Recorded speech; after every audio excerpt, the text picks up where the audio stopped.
In the late 1990s, two companies were nearly identical. They were the undisputed kings of an entire industry. Both built massive, welcoming superstores. Both had comfortable armchairs, in-house cafes, and millions of loyal customers. They were corporate twins, locked in a battle for the American reader. One was Borders. The other was Barnes Noble. A decade later, one would be a graveyard of empty shelves and liquidation signs. The other would still be standing. The common explanation is that Amazon killed the bookstore. But that isn't the whole story. Because if a tidal wave is coming, how does one identical house get washed away, while the other survives? Borders and Barnes Noble dominated the bookselling landscape. For millions, they weren't just stores, they were destinations. A place to discover, to relax, and to buy books, music, and movies. By the turn of the millennium, they seemed invincible, having already pushed countless independent bookstores out of business. But a new threat was emerging from the digital world. First with online shopping, then with digital media. Both companies faced the exact same set of challenges, at the exact same time. Yet, their fates diverged dramatically. In 2011, Borders Group filed for bankruptcy, closing all 642 of its remaining stores and firing 19,500 employees. Barnes Noble, while wounded, endured.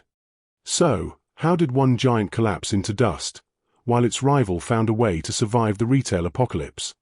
The answer isn't about one single mistake. It's about a fundamental difference in vision, revealed through three critical decisions that sealed one's fate and secured the other's future. Our story begins in 2001. The internet was still young, and e-commerce was a strange new frontier. Both Borders and Barnes Noble knew they needed an online presence. Barnes Noble had launched bn.com in 1997, pouring resources into building its own digital infrastructure. It was expensive and difficult, but they saw it as a critical investment in the future. Borders, however, chose a different path. A seemingly brilliant shortcut. In 2001, Borders signed a deal to outsource its entire online operation to Amazon.com. On the surface, the logic was seductive. Why spend millions building a complex e-commerce system when the world's expert could do it for you? Borders would get a cut of the sales, and Amazon would handle the website, the transactions, and the shipping. Borders could focus on what it did best, its physical stores. But this decision was a catastrophic strategic failure. First, Borders handed over its customers. When you went to Borders.com, you were seamlessly redirected to a website that was powered by Amazon. You bought a book with your Amazon account, and Amazon fulfilled the order. Borders effectively trained its own customers to shop with its biggest competitor. Second, they gave away invaluable data. Amazon could now see exactly what Borders customers were buying. They learned their habits, their preferences, and their price sensitivity. This data was rocket fuel for Amazon's growing retail empire, allowing them to refine their recommendations and marketing with pinpoint accuracy. Borders was left flying blind. Most importantly, Borders surrendered its own capacity to innovate. By outsourcing its digital brain, the company failed to develop the skills, the knowledge, and the culture necessary to compete in the 21st century. They saw the internet as a simple sales channel, not as the fundamental reshaping of their entire industry. While Barnes Noble was learning to walk in the digital world, Borders had willingly put itself in a wheelchair, pushed by its greatest rival. The second critical moment arrived on November 19, 2007. On this day, Amazon released a strange, grey, plastic device, the original Kindle. It wasn't the first e-reader, but it was the first to be connected to a massive, seamless ecosystem. With a few clicks, you could buy and download a book in under a minute. It was a declaration of war on the physical book. The industry was shaken. Barnes Noble, having learned from its online experience, understood the existential threat. Their response was slow, but it was decisive. 2 years later, in November 2009, they released their own e-reader, the Nook. Developing the Nook was an enormous gamble. It cost hundreds of millions of dollars in research and development. It forced a brick-and-mortar retailer to become a tech company overnight. The Nook was never as successful as the Kindle, but its creation was a masterstroke for one crucial reason. It gave Barnes & Noble a seat at the digital table. It ensured that their brand would exist beyond the four walls of their stores. They could sell e-books directly to their customers, maintaining that relationship and capturing a piece of the growing digital market. They understood that the future wasn't about physical books versus e-books. It was about serving the reader, regardless of format. And what was Borders doing during this revolution? Nothing. They had no e-reader of their own. Their website was still run by Amazon, the very company selling the Kindle. They were trapped. Their strategy was to double down on physical media. As the world was going digital, Borders began dedicating more and more floor space to CDs and DVDs. It was a fatal miscalculation. The markets for music and movies were collapsing even faster than the market for physical books, thanks to iTunes and Netflix.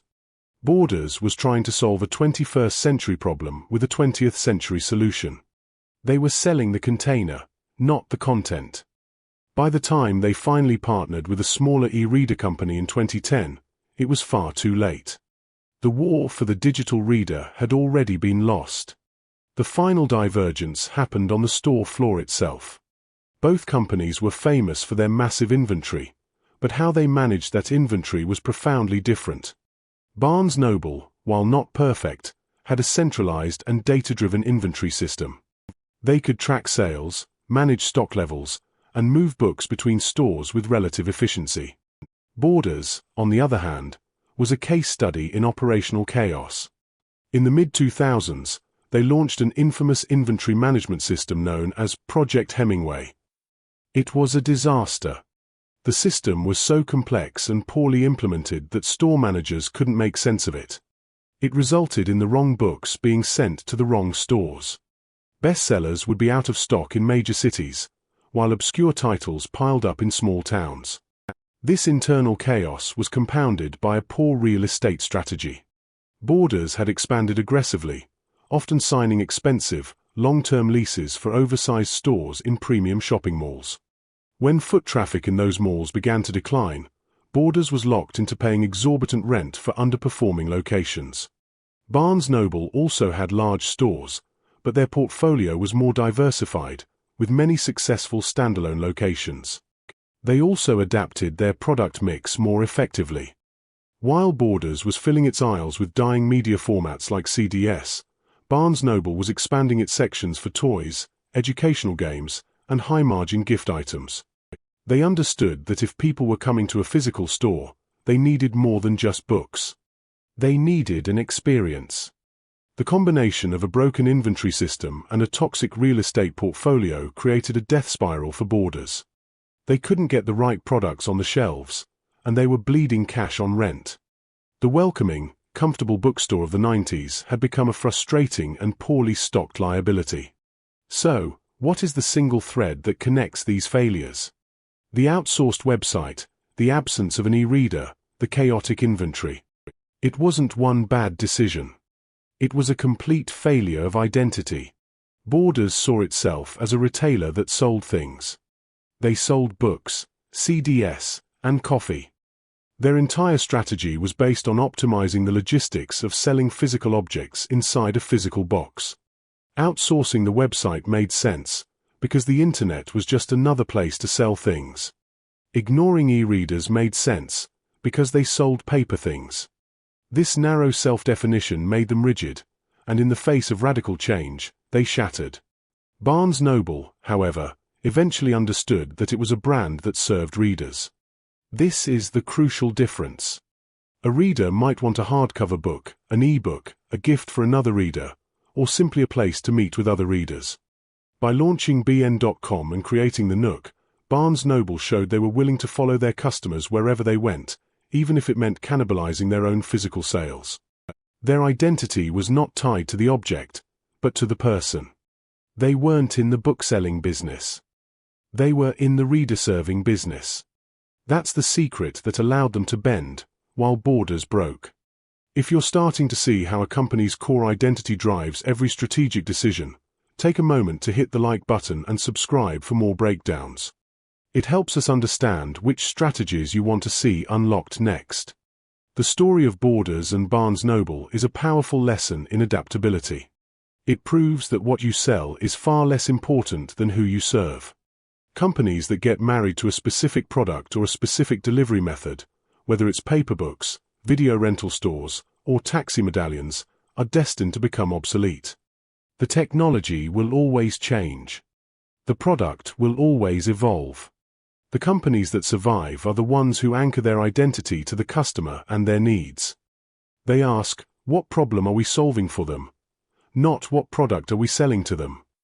Borders sold books. But the need wasn't just for books, it was for stories, knowledge, and connection. Barnes Noble, by embracing the digital world and transforming its stores, understood this. It is the core principle of strategic survival. Don't be defined by your current solution. Be defined by the enduring problem you solve for your customer. If you learn something new, hit the like button and subscribe for more strategy breakdowns. And let us know in the comments, what company's strategy should we unlock next?